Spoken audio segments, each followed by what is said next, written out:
आज हम सभी मीटर सेतु के उपयोग द्वारा अज्ञात तार का प्रतिरोध तथा विशिष्ट प्रतिरोध ज्ञात करना सीखा जाएगा। यहाँ पे आप लोग इस ऑपरेटर्स को देख सकते हैं।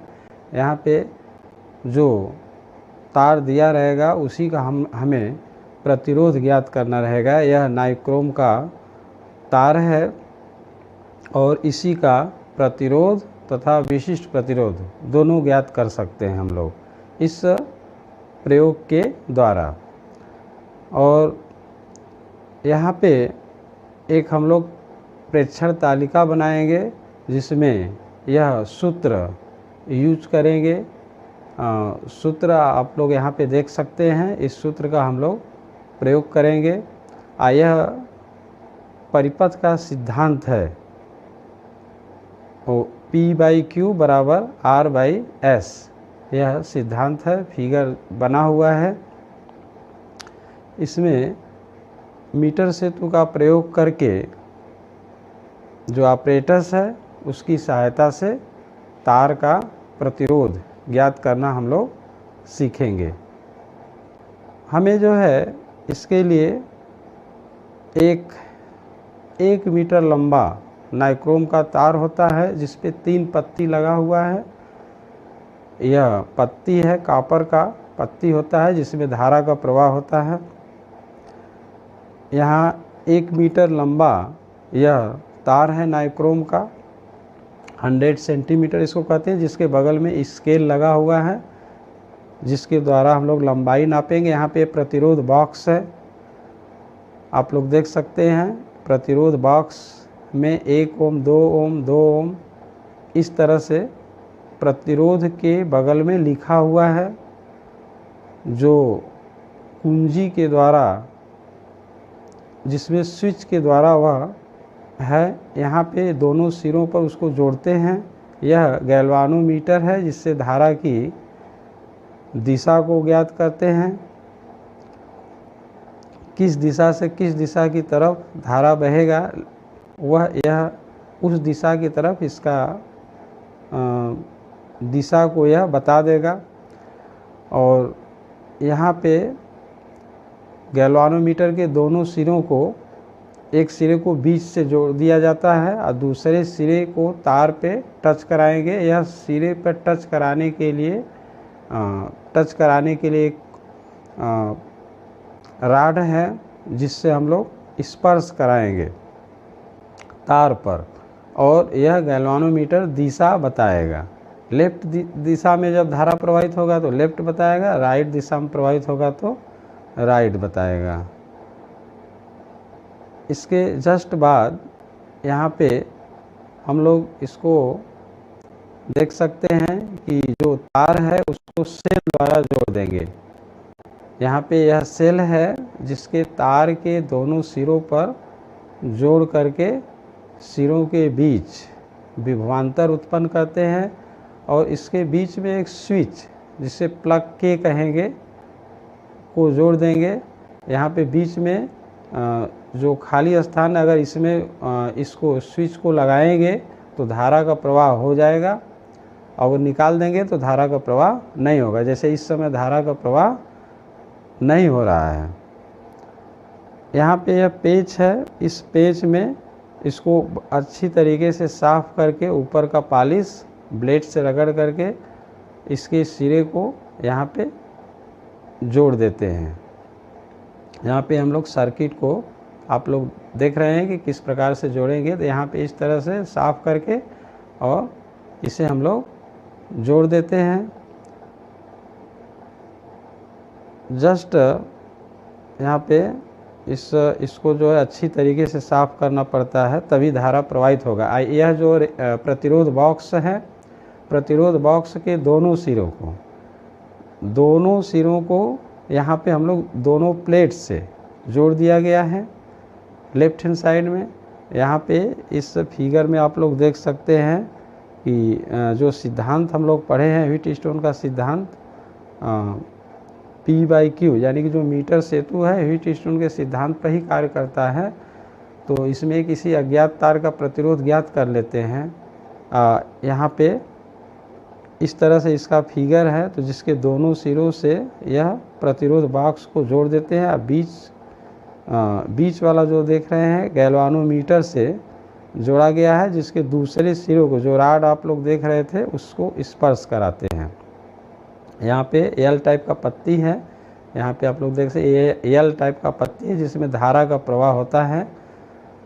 यहाँ से धारा प्रवाहित होगा तो इस सिरे पर आएगा यहाँ पे, और जिस तार का प्रतिरोध ज्ञात करना रहता है, यहाँ पे एस जो पॉइंट है उसी का प्रतिरोध हम लोग ज्ञात करता है। जो ज्ञात प्रतिरोध है ये प्रतिरोध बॉक्स है, यह ज्ञात प्रतिरोध है जिसमें 1 ओम 2 ओम 2 ओम का लिखा हुआ है, यह हमको ज्ञात प्रतिरोध है जिसको हम लोग जोड़ा गया है। अज्ञात प्रतिरोध जो एस है, जो तार दिया गया है, उसको हम लोग एल पत्ती से तथा बीच वाले से जोड़ते हैं धारा के प्रवाह के लिए।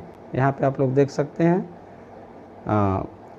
अब इसमें जो प्रतिरोध, जिस तार का प्रतिरोध जो ये नाइक्रोम का है, यह तार हमें दिया गया है, इसी का प्रतिरोध ज्ञात करना है, जिसको यहाँ पे जोड़ दिया गया है। बी और सी सिरा यहाँ पे व्हीटस्टोन सेतु में दिखाया गया है कि जिसमें हम लोग जोड़ देते हैं। यह स्केल है जो कि नाइक्रोम के तार के बगल में लगा हुआ है, और यहाँ पे आप लोग देख सकते हैं सेल लगा है जो नाइक्रोम का तार है। ठीक उसी प्रकार से नाइक्रोम का जो तार है, जिसके दोनों सिरों को पोटेंशियल डिफरेंस विभवांतर उत्पन्न करते हैं, तो यहाँ पे यह सेल लगा हुआ है जिसके तार के दोनों सिरों पर जोड़ करके पोटेंशियल डिफरेंस उत्पन्न करते हैं यहाँ पर हम लोग, जिससे धारा का प्रवाह होता है। यहाँ पे स्विच है, स्विच को हम लोग लगाएंगे तभी धारा प्रवाहित होगा। इस समय स्विच निकला है तो धारा का प्रवाह नहीं हो रहा है। सबसे पहले हम लोग सर्किट को अच्छी तरीके से जोड़ लेंगे साफ करके, तभी धारा प्रवाहित होगा, ये प्रैक्टिकल हो पाएगा। इसमें प्रेक्षण तालिका इस तरह से बनाएंगे हम लोग। यह प्रतिरोध इसमें देख सकते हैं जो कैपिटल आर लिखा हुआ है, एल लंबाई है, जहाँ पे राड को स्पर्श कराएंगे उसको जो है देख करके लिखना है यहाँ पे स्केल पर। यह जो राड है और यह जो व्हीटस्टोन सेतु है, यह इसी के सिद्धांत पर कार्य करता है। तो यह जो राड की लंबाई होगा, जो हम लोगों के तार की लंबाई होगा, वही पी होगा। यह चूँकि 100 मीटर लंबा है, तो जो पी होगा 100 में से घटा देंगे तो 100 माइनस एल जो क्यू को आ जाएगा। यह राड है जिसको स्पर्श कराएंगे। बीच वाला जो पत्ती है उसको गैल्वानोमीटर से जोड़ेंगे और दूसरा सिरा यह राड पर ले आकर के स्पर्श कराएंगे। यहाँ पे आप लोग देख सकते हैं कि यह स्पर्श करा रहे हैं। स्पर्श कराएंगे, उसी पॉइंट को स्केल से नोट कर लेंगे कितनी लंबाई पर यह तार की लंबाई कितनी है। आज जो शेष लंबाई है, चूँकि 100 मीटर लंबा है, तो शेष अगर ये 40 सेंटीमीटर पर स्पर्श हो रहा है, तो बचा जो शेष लंबाई वह 60 मीटर होगा, क्योंकि स्केल की लंबाई 100 सेंटीमीटर है, यानी 1 मीटर है। यहाँ पे हम लोग प्रेक्षण तालिका को देख सकते हैं। आर जो इसमें आप लोग देख रहे हैं प्रेक्षण तालिका में, वो ज्ञात प्रतिरोध है जो प्रतिरोध बॉक्स से हमें ज्ञात होता है। पी जो लंबाई, तार की लंबाई है, जिस पे हम लोग राड को स्पर्श कराएंगे। यहाँ पर जो आप इस ऑपरेटर्स को पूरी तरीके से देख सकते हैं, इस तरह से इसका सर्किट बन करके तैयार हो गया। अब हम क्या करेंगे कि प्रतिरोध बॉक्स से एक ओम का प्रतिरोध दोनों सिरों के बीच में लगाएंगे। तो 1 ओम जहाँ पे लिखा हुआ है वही उसी को निकालेंगे, बाकी सभी स्विच को टाइट कर देंगे ताकि धारा आसानी से प्रवाहित हो जाए। यहाँ पे आप लोग देख सकते हैं एक ओम का जो प्रतिरोध है उसको निकाल लिया गया है। 1 ओम का प्रतिरोध निकालेंगे तो इन दोनों सिरों के बीच में 1 ओम का प्रतिरोध लगेगा। ऐसे सभी स्विच को हम लोग टाइट कर देंगे और यहाँ पे जब स्विच लगाएंगे, जो स्विच बताया गया अभी कि जो स्विच है की है, इसको जो है लगाते ही धारा का प्रवाह होगा।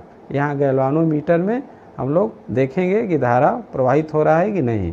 तो एक बार इसको हम लोग लेफ्ट दिशा में स्पर्श कराए तो गैल्वानोमीटर में विक्षेप आ गया। राइट दिशा में अगर स्पर्श कराएंगे तो गैल्वानोमीटर में दूसरी दिशा में विक्षेप हो जाएगा, यानी कि इसकी सुई जो है दूसरी दिशा में चली जाएगी। तो हम समझ जाएंगे कि जो हमारा सर्किट है वह बिल्कुल सही है, सही तरीके से जुड़ा है और हम लोग आगे का प्रोसेस कर पाएंगे। इसमें प्रतिरोध बॉक्स, गैल्वानोमीटर और आपका की, यह सब ऑपरेटर्स मीटर सेतु में हम लोग लगेगा। यहाँ पे आर ज्ञात प्रतिरोध है जिसमें 3 बार 1 ओम, 2 ओम और 3 ओम 3 बार निकाल करके 3 बार 4 बार भी कर लेंगे, 3 बार कम से कम 3 बार करेंगे। और जिस सिरे पर तार स्पर्श होगा वह P होगा और बाकी जो शेष लंबाई होगा 100 में से घटा करके वह Q होगा। इस प्रकार से S का मान हम लोग ज्ञात कर लेंगे। S दिए गया तार का प्रतिरोध ज्ञात होगा। ये प्रेक्षण तालिका जो बना है उसको हम लोग देख रहे हैं। अब इसमें जो है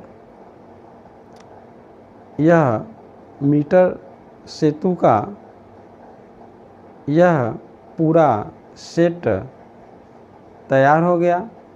अब इस पे हम लोग तार को एक सिरे से स्पर्श कराना प्रारंभ करेंगे तो गैल्वानोमीटर में देखेंगे कि एक तरफ विक्षेप है और धीरे धीरे जैसे जैसे आगे बढ़ाएंगे, आगे पीछे करेंगे तो यह शून्य पर जब आ जाएगा, शून्य विक्षेप जब बताएगा, यानी कि बीच वाले तार में कोई धारा का प्रवाह नहीं हो रहा है, तो जब शून्य की विक्षेप बताएगा तो उसी पॉइंट को हम लोग नोट कर लेंगे। जैसा मान लीजिए कि यह 40 सेंटीमीटर पर अगर शून्य बता रहा है तो वहाँ पे 40 लिखेंगे P के जगह पर। 1 ओम का प्रतिरोध निकालेंगे, जो ज्ञात प्रतिरोध है तो R के जगह पर 1 रखेंगे प्रेक्षण तालिका में। अब जो बचा अगर ये P 40 है तो वह 60 हो जाएगा। इस प्रकार से S हम लोग यह फार्मूला का प्रयोग करके S के मान को ज्ञात कर लेंगे।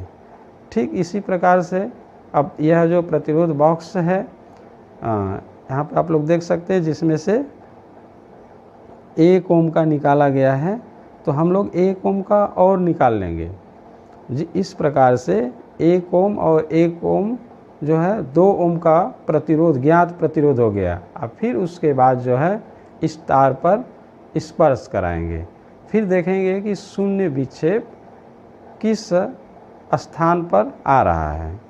तो अगर यह पहले से डिफरेंट स्केल पर आएगा, आर जो ज्ञात है इस बार 2 ओम है, 2 लिख देंगे आर वाले कॉलम में।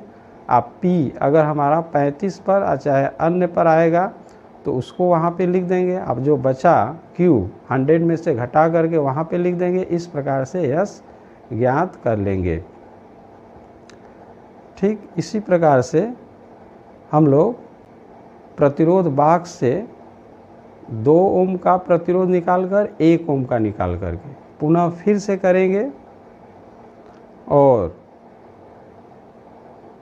उसी तार का फिर से लंबाई यानी कि P का मान निकाल लेंगे, Q का मान निकाल लेंगे और इसके बाद हम लोग एक बार लेफ्ट में जो तार जोड़ा गया था उसको राइट और राइट को लेफ्ट में प्रतिरोध बॉक्स को जोड़ करके